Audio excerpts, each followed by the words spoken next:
estamos neste momento recebendo paz e harmonia, que jorrando do mais alto nos envolve e nos prepara para recebermos os ensinamentos da aula de hoje. Peçamos a Jesus que permaneça conosco, sustentando o nosso aprendizado e as nossas reflexões.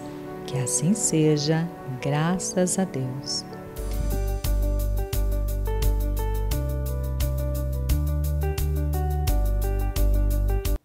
Olá, seja bem-vindo ao curso Que é o Espiritismo. Estamos na 15ª aula, cujo tema é O Céu e o Inferno. O objetivo dessa aula está relacionado a alguns assuntos importantes. Você tem alguma dúvida acerca de penas eternas? Quer saber acerca de anjos, demônios, diferentes fases evolutivas na vida espiritual? Tem alguma curiosidade acerca da morte e do futuro? Nós vamos trabalhar alguns desses pontos aqui. Essa obra, olha que linda, olha que extraordinária. Foi publicada em 1º de agosto de 1865. E essa obra publicada em 1865, ela é composta de 2 partes. Uma parte teórica e uma parte onde Allan Kardec vai trazer uma série de exemplos. E é importante que alguns dos capítulos que estão publicados neste livro já haviam sido publicados na Revista Espírita, 2 deles. Um relacionado à apreensão da morte e o outro, Onde está o céu? Como eu já havia dito a você, nesta obra, há uma divisão de 2 partes. Nesta primeira parte, uma parte teórica, uma parte onde nós teremos uma série de informações. Kardec, sobre o manto dos espíritos, irá nos trazer informações sobre futuro e o nada, preocupação com a morte, o céu, o inferno, o purgatório, doutrina das penas eternas, há penas futuras, segundo o Espiritismo, e acerca do céu, os anjos, os demônios, a intervenção dos demônios nas modernas manifestações e a proibição de evocar os mortos, que nós encontramos como uma proibição de Moisés lá na Bíblia. Na segunda parte, que é dividido em 8 capítulos, nós temos 66, vejam, 66 manifestações, comunicações mediúnicas, trazendo notícias do plano espiritual sobre o sentimento, como é que os espíritos se sentem lá no mundo espiritual. Comunicação de espíritos que já estão numa evolução classificada como espíritos felizes, espíritos em condições medianas, espíritos sofredores, suicidas, criminosos arrependidos, endurecidos e os que estão em expiações terrenas. Do que se trata esta obra? Já que nós estamos falando na obra O Céu e o Inferno. Esta é uma obra muito interessante porque vai nos mostrar como é que nós encaramos o futuro. E principalmente nos traz a certeza de que instintivamente sempre tivemos a certeza de que o futuro existe. Se esse futuro existe e se esse futuro está lá, a morte é natural. Como eu tenho esse corpo físico, automaticamente uma hora eu vou voltar ao mundo espiritual. E ao voltar ao mundo espiritual, será que tudo que eu aprendi acerca das penas eternas, acerca de céu, acerca de inferno, é verdadeiro? É totalmente verdadeiro? Você já parou para pensar nessas questões? Principalmente, Kardec vai nos trazer, através dos espíritos, um código penal da vida futura.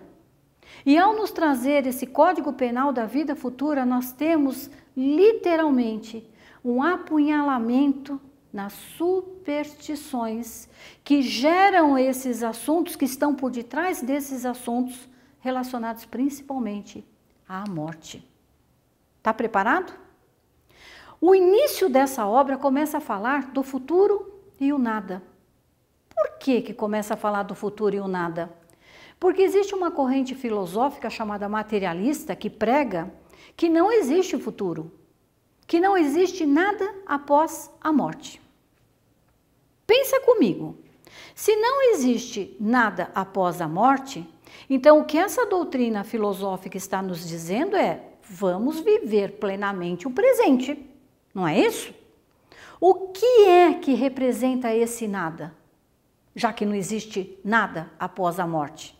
O que é que representa este nada para mim? Pensa comigo, não é a destruição de tudo aquilo que você conhece? Mais ainda, se não existe nada, vamos viver plenamente o presente? Vamos viver plenamente as nossas paixões? Vamos viver plenamente os nossos sentimentos sem me preocupar com o futuro? Afinal de contas, ele não existe para essa corrente materialista. Mas você não vai parar para se perguntar: e os amores da minha vida? E os meus sentimentos? E tudo aquilo que eu aprendi? E a minha família? Perco tudo? Não existe mais nada? Nunca mais vou ver aqueles a quem eu amo, aqueles que me são caros? Isso é consolador? A teoria do nada, se nós analisarmos, e você vai concordar comigo, leva o homem a ser e adotar uma postura muito egoísta. Estimula esse egoísmo, somente eu penso em mim. Eu estou no centro do universo e incentiva esse rompimento desses laços, levando a ideia de que não existe responsabilidade. Posso fazer tudo aquilo que eu quiser, nada vai me acontecer porque não existe futuro. O Espiritismo, o que você acha? Repudia essa teoria? Se repudia, você sabe por que repudia? É aí, querido ouvinte, que nós vamos tratar de outras duas correntes extremamente interessantes. Você já ouviu essa teoria da absorção no todo universal? Essa é uma corrente que está lá no nosso livro Céu e Inferno, que diz o seguinte: cada indivíduo absorve ao nascer uma parcela de um princípio. Esse princípio é o princípio que lhe traz e que lhe dá a vida, constituindo a sua alma, a sua inteligência e os seus sentimentos. Com a morte do corpo físico, este princípio volta ao todo universal e é reabsorvido. Uma das consequências dessa teoria é que se perde a individualidade. A sua individualidade é perdida. E essa absorção do todo universal, ela é diferente da corrente panteísta. O que é essa segunda corrente filosófica chamada panteísta? Olha que interessante. Todos os seres, todos os corpos da natureza constituem a divindade. Então, você é uma parte de Deus. E essa parte de Deus, composta das suas moléculas, compostas de tudo aquilo que você representa, está aqui. Passa pelas suas experiências, tem um período de vivência aqui no nosso planeta e depois você volta ao mundo espiritual. Então você, quando está aqui, parte de Deus, inteligência, vivencia as suas experiências e volta novamente a fazer parte dessa divindade maior que é Deus. Vem, sai de Deus, exerce sua experiência e volta para Deus. Novamente, perde a sua individualidade. Inconvenientes dessas duas teorias. Primeiro, a perda da individualidade, que eu já falei nas duas ocasiões. Mas não tem só isso. Olha que interessante. Se a alma se perde neste oceano do qual eu saio, como é que nós explicamos aqui, entre nós, o nascimento de alguns gênios? Ou o nascimento de algumas criaturas consideradas idiotas, né, consideradas especiais.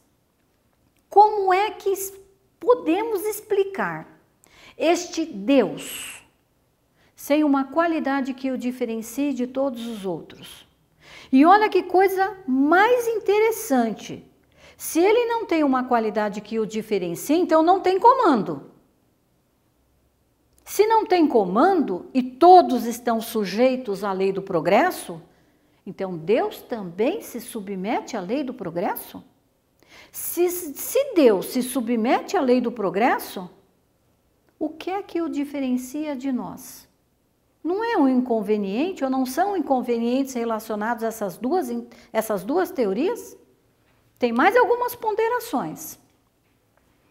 A família não se perde, não se perdeu, né? A comunicação entre essas famílias, e daí a gente começa a pensar, puxa vida, se eu pensar em comunicação, se eu pensar em correntes filosóficas onde apenas o nada existe, que negam terminantemente o futuro, que sentimento isso trará ao meu coração?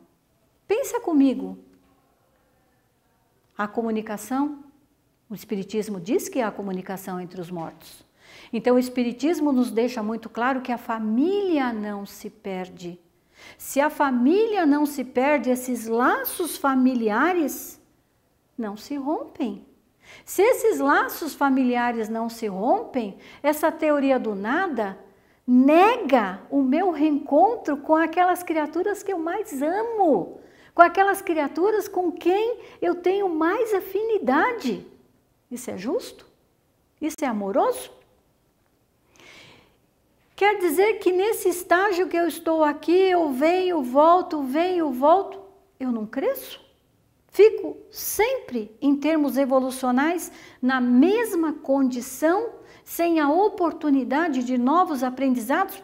Porque lembre-se, ao voltar ao todo universal, eu voltar ao oceano do qual eu saí, eu perco a identidade. Se eu perco a identidade, eu volto sempre na mesma condição. Então, amados, nós temos que aprender um pouco mais acerca da morte, principalmente tirar essas questões, essas superstições que a este assunto estão tão arraigadas.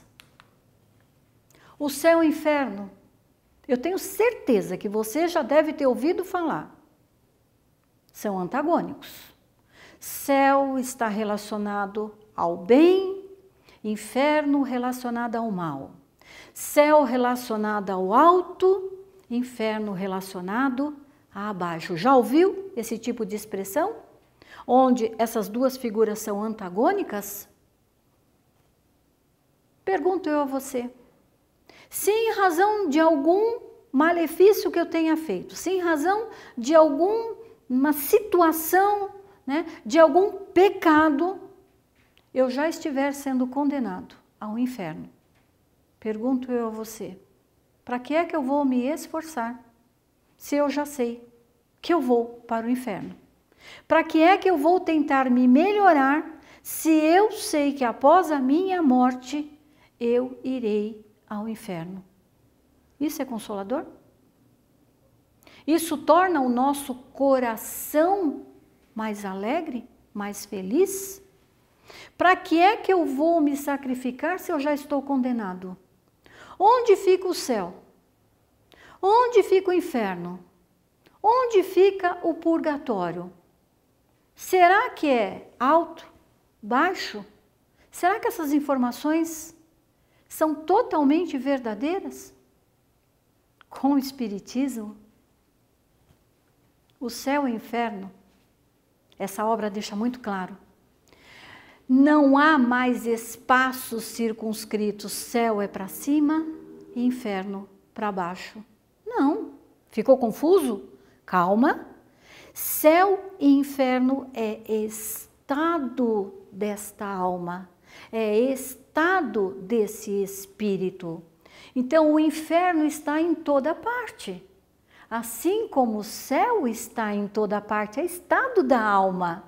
E o céu igualmente estará onde houver almas felizes. As penas, então, não podem ser eternas. Porque se as penas forem eternas, eu não estou diante de um Deus justo, um Deus bom, um Deus sábio. E se Deus é perfeito, essa condenação eterna aqui não existe. Por um outro lado, Kardec pondera, se essa condenação eterna existe, então eu tenho um problema em relação à conceituação de Deus. Então esse Deus não é perfeito. Como sabemos que Deus é perfeito, só nos resta admitir que a condenação das penas eternas não pode existir. Tá ficando mais claro? Olha aqui outra coisa interessante, purgatório. Já ouviu falar em purgatório? Primeira coisa, purgatório não é criação de Deus. O purgatório foi uma criação dos homens. E este purgatório, né, como é que ele é visto? Como é que nós aprendemos lá, né, nos nossos ensinos? Que era um espaço não tão agradável, era um espaço, né, como se fosse um inferno, mas um inferno menos doloroso, menos tenebroso, onde as almas aí ardem também, né, embora num fogo mais brando. Pergunto eu a você, fogo brando ou fogo alto? Não arde do mesmo jeito? Fogo brando ou fogo árduo ou fogo alto? Não machuca do mesmo jeito?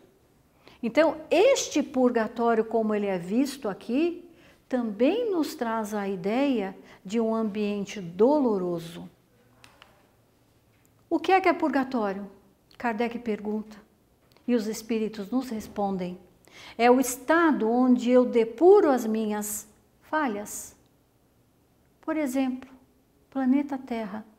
O planeta Terra pode ser o nosso purgatório. Por quê? Porque é aqui que eu estou passando pelas minhas experiências. É aqui que eu estou passando pelas minhas provas e expiações. Não é mais consolador do que associar isso a um fogo eterno? Está pronto para um outro item? Código Penal da Vida Futura. Nós vamos encontrar isso lá no capítulo 7º dessa obra. E neste capítulo 7º dessa obra, Kardec nos diz que eu sofro, e à medida que eu sofro, eu vou melhorando, não só em termos de sentimento, não só em termos de ações. Mas vamos parar para pensar. Eu não estou aqui só para sofrer. Lembre-se, céu e inferno está relacionado ao estado da alma. Então, os indivíduos, as pessoas que aqui se encontram, têm os sofrimentos na medida e no remédio e na dose certa para a sua evolução. É como se fosse uma lição numa escola. Você aprendeu a lição, está pronto para a próxima. Aprendeu tudo relacionado àquele ano onde você está? Está próximo para ir, está pronto para ir para o próximo ano. Passa do primeiro para o segundo, do segundo para o terceiro, do terceiro para o quarto. Precisa necessariamente dar uma paradinha em alguns anos? Sem problema nenhum. Não existe isso de sofrimento eterno, de condenação eterna. Na medida que aprendemos a lição, passamos por próximas experiências. E toda imperfeição é decorrente do quê? De alguma falta que dela decorreu. E automaticamente, como eu violei as leis divinas, a ação traz em si o próprio castigo. E esse castigo que é consequências naturais e inevitáveis dessas violações às leis divinas às quais eu pratiquei. Posso corrigir as minhas imperfeições? Lógico que sim, é natural, né? Mas eu vou precisar do quê? De vontade, de perseverança. Então é importante nós nos lembrarmos que sofrimento e felicidade depende da postura que eu adoto enquanto eu estou passando por aquelas experiências nesse meio onde nós vivenciamos. Como o Espiritismo vê a morte? Já parou para pensar acerca da morte? A morte é cercada de grandes mistérios e a alma, o que é a alma se não um espírito encarnado? Essa alma pode ser entendida, né, como estou aqui vivenciando experiências através de um corpo físico. Então essa alma não é uma abstração. Essa alma, ela existe. Se ela existe, ela possui um corpo etéreo que a torna um ser definido, né?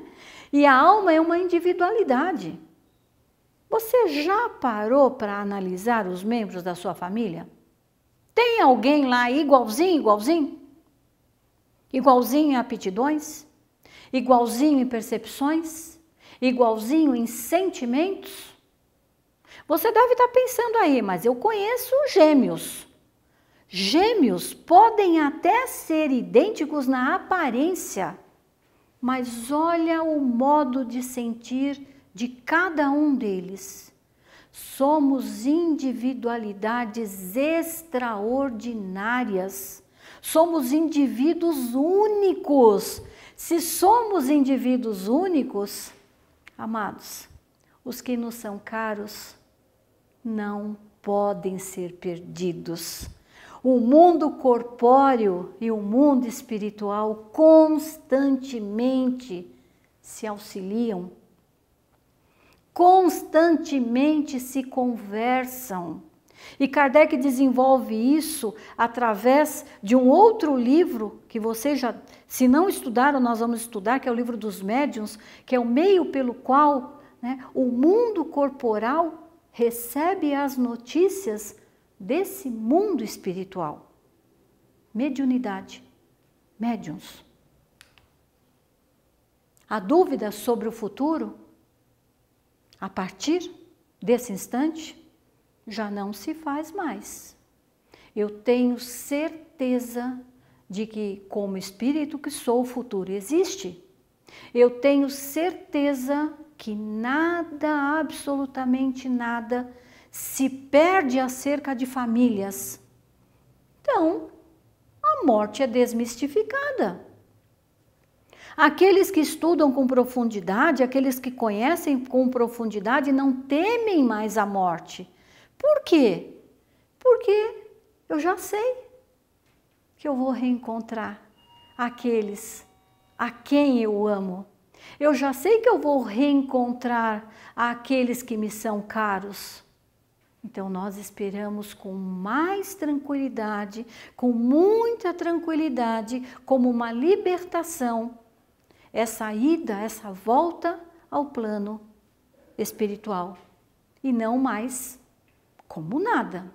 Então essas teorias materialistas estão totalmente refutadas. Não é bem mais consolador? Pensa comigo.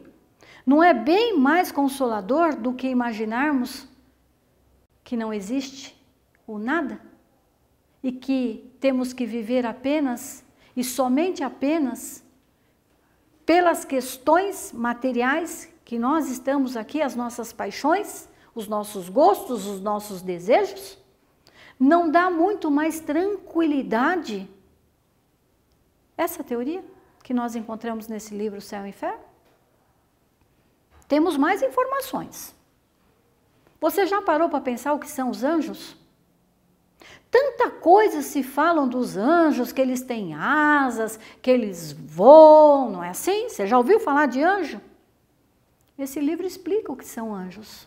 E nos diz o seguinte, olha, são as almas dos homens que atingiram um grau de perfeição possível, acessível a essas criaturas. E que esses anjos já gozam de uma felicidade. A felicidade daqueles que atingiram a perfeição máxima que lhes é permitida. São criaturas que já nos amam. São criaturas que nos querem bem. São criaturas que se importam conosco. Não tenha dúvidas. Um dia você também será um anjo. Já ouviu falar também em demônios? Já ouviu? O que são esses demônios? Também alma de homens. Mas que tipo de almas são essas? São espíritos que ainda se comprazem em fazer o mal. E por que eles se comprazem em fazer o mal? Porque ainda estão muito arraigados a essas camadas e sentimentos inferiores. Anjos e demônios são almas de homens que fizeram escolhas. Você já se perguntou, com sinceridade, hein? Já se perguntou se é da morte mesmo que você tem medo? Ou por detrás desse sentimento, o que você teme é o momento da transição, o momento da passagem. É aí que está o seu medo? Tem esse tipo de pensamento? Será que eu vou sofrer? O que é que eu vou encontrar? Para onde é que eu vou? O que é que vai me acontecer? Tem esse tipo de dúvida? Kardec trata desse assunto na segunda parte, no primeiro capítulo, que ele chama de transição ou passamento. Depende da tradução que você encontrar, porque nós temos várias traduções acerca da doutrina dos espíritos, acerca do espiritismo. Nessa segunda parte aqui, é descrito com detalhes, minúcias, como ocorre a transição após a morte. Você pode tirar as suas dúvidas. E lembre-se, neste capítulo extraordinário, os espíritos nos trazem a seguinte informação, que nesta transição, que neste período onde acontece a morte orgânica do corpo físico, o espírito, que é chamado de alma, se despreende. Mas esse despreendimento não é brusco, é algo suave. Ele acontece aos poucos. E também é nesse capítulo que Kardec deixa muito claro para nós que nunca estamos abandonados, que nesse instante nós somos socorridos por uma equipe linda, maravilhosa, que nos ama e que vem nos auxiliar neste momento. Não fica mais tranquilo o nosso coração? Não fica bem mais suave, bem mais tranquilo, bem mais sereno essas informações acerca da morte? Em vez da gente imaginar que eu vou para um lugar físico separado, para cima ou para baixo? Não é mais consolador? Não acalenta mais o seu coração? Pensa comigo, acalenta ou não acalenta seu coração? Kardec explica, quase no finalzinho desse item, desse capítulo, né, que está lá na segunda parte, na introdução, o passamento ou a transição, que o Espiritismo não tem a pretensão de ser, né, ou de assegurar a salvação da alma. Não é o Espiritismo que salva a sua alma. E não é o Espiritismo como única doutrina, a única, que vai fazer isso? Não. Ele afirma, o Espiritismo, com as informações que traz, o Espiritismo, com os conhecimentos que desperta naquele que a estuda, traz principalmente sentimentos, inspirações e disposições que dá a esse espírito a compreensão e a tranquilidade necessária, fazendo-o compreender o quê? Que ele precisa melhorar. Que ele precisa fazer uma transformação interior muito grande. Que ele precisa aprender a amar. Que é o amor que será e que trará a ele toda a paz e amor necessário. Não é Espiritismo que salva ninguém. Quem te salva é você mesmo, com uma determinação interior muito grande de querer fazer o bem, de querer fazer mudanças. Não é interessante essa postura? E olha que interessante, nós encontramos numa outra obra que vale muito a pena você conhecer, que é o Livro dos Espíritos, lá na questão 783, onde Kardec pergunta aos espíritos superiores: o aperfeiçoamento da humanidade segue uma marcha progressiva? E eles dizem para nós que é um progresso, que existe um progresso regular. E que este progresso regular é um progresso regular e lento.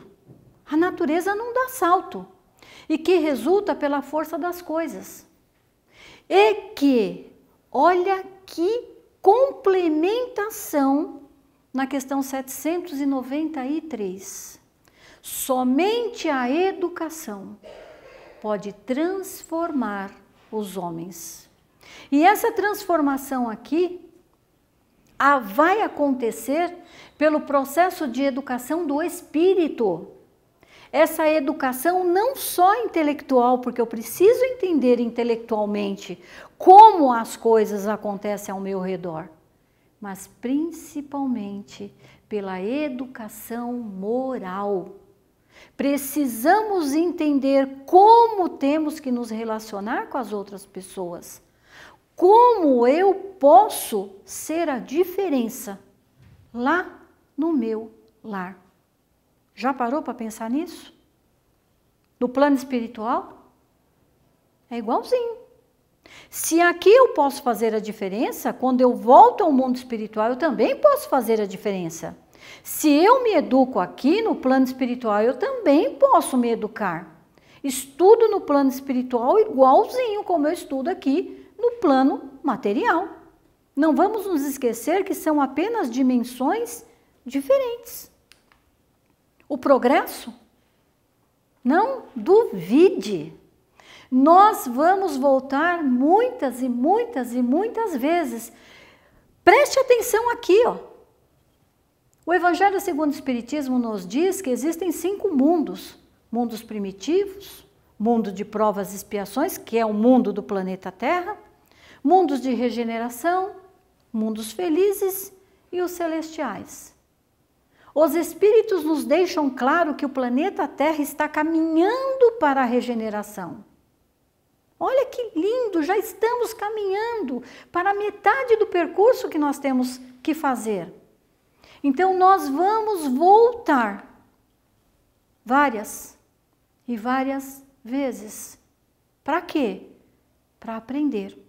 Então o mundo espiritual, esses que se encontram na dimensão espiritual, reencarnam-se, são os nossos bebês, são os nossos filhos, são os nossos companheiros que nascem, crescem, se desenvolvem, amadurecem e um belo dia esse corpo físico é devolvido à natureza e esses irmãos que convivem conosco voltam ao mundo espiritual carregado dessas suas experiências.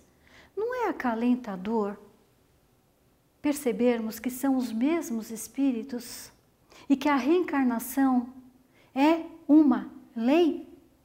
E é somente pela reencarnação que nós vamos fazer esse trabalho principal de percepção do que é que eu preciso transformar em mim, moralmente falando. O que é que eu tenho que abraçar para entender o que é o amor?